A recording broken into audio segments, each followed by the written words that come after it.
The plot revolves around the crisis of faith suffered by Father Lankester Merrin following the horrific events he witnessed during World War II. After World War II, Merrin is an archaeologist in Cairo, when he is approached by a collector of antiquities who asks him to come to a British excavation in the Turkana region of Kenya. This dig is excavating a Christian Byzantine church built circa 500 AD, long before Christianity had reached that region of Africa. The collector asks Merrin to recover an ancient relic of a demon before the British can find it. Merrin agrees and travels to the dig site.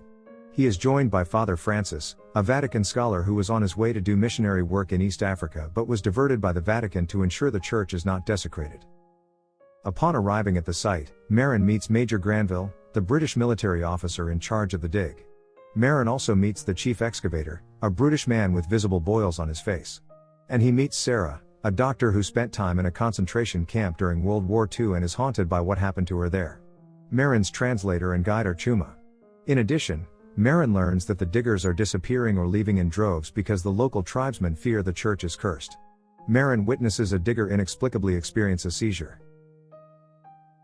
Merrin visits the dig site. Only the dome is uncovered, the rest of the church is buried beneath the earth.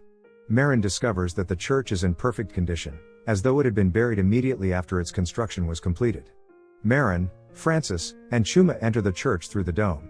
They find it is in near pristine condition, but there are two oddities. First, all of the statues of the angels holding weapons are pointing the spears downward, whereas it is conventional for statues of angels to either have no weapons or to point them triumphantly toward heaven. Merrin and Francis deduce the sculptors were trying to depict the angels restraining something that was beneath the church. The second disturbing discovery is that someone has vandalized the church by ripping the enormous crucifix from its place on the altar and suspending it with Christ on the cross in an upside-down position, which is considered a desecration. Merrin is determined to learn more about the archaeological dig and asks to consult with the lead archaeologist, Monsieur Beshan. Sarah tells Merrin that Beshan went insane 3 weeks earlier and was transferred to a mental hospital in Nairobi. Merrin visits Beshan's tent at the dig site and sees dozens of drawings of the same thing, the demon artifact the collector had asked Merrin to find. Merrin then travels to Nairobi to visit Beshan.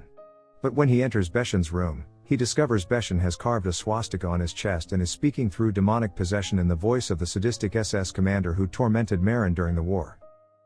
As Merrin registers these events, Beshan slashes his own throat after saying he was free.